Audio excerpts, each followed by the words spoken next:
Okay? And then what's the progression that you measure range of motion? What do you do first? Okay. And then active resisted you can either do in this, that's typically done in the typical planes of range of motion, but what's some of the other ones that you can do is like manual muscle testing, right? So like in the shoulder we talked about, supraspinatus. So let's say in the lumbar, in the lower body. You might do a test for piriformis muscle. So somebody has piriformis syndrome. I mean, we talked about the piriformis special test, but you could also do like manual muscle testing for the piriformis. Or let's say if somebody has posterior shin splints, what are some of the manual muscle testing or muscle tests that you would do for that?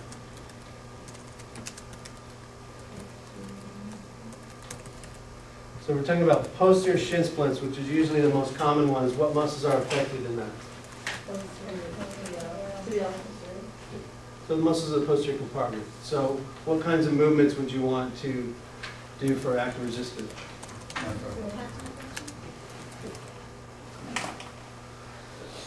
So that's more active resisted range of motion rather than manual muscle testing.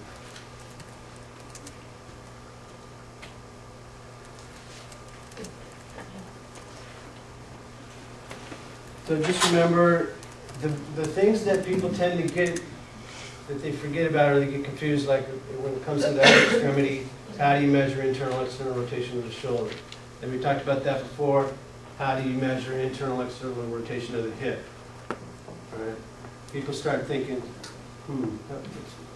But you got to remember that you can bend the knee and use the tibia as a reference because that's going to indicate your internal external rotation. Because when you do this, here's where the motion happens. Right? People get mixed up where they think, okay, I'm doing something at the knee, I must be measuring knee range of motion. No, it's the hip, because it's the femur that's the one that's turning. And then when Tim was doing it before, you can do it seated, but you can also do the internal external rotation prone. I think that might be the way that it's mentioned in the book. But either one's fine because you're doing the same motion. It doesn't really matter. But the thing is that when he was doing it, he had to bend over like this. Okay? If I don't want to bend over, it's better for my back, I'm going to do it this way. Okay?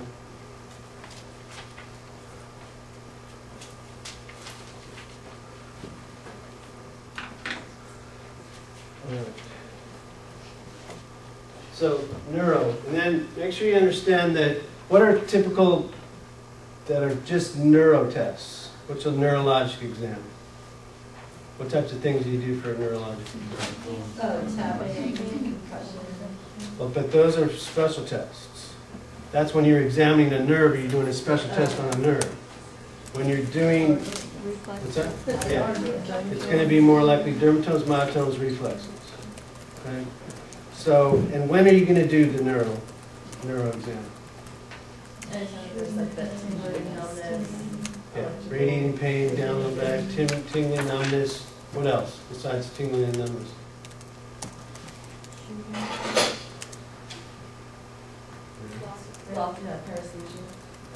That's not just pain though. What else?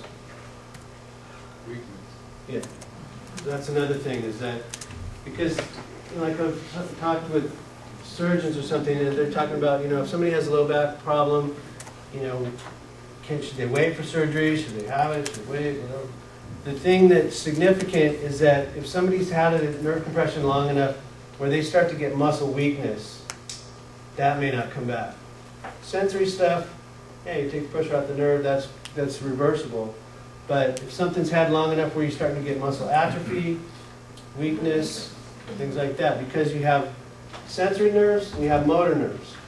Okay, so we do dermatomes and we do myotomes.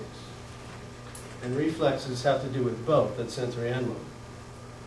Okay, so neuro, if somebody has radiating symptoms or any kind of shooting electrical type pain, then you're going to probably want to do some neuro exams, which is a little bit different than when we talk about neurologic special tests.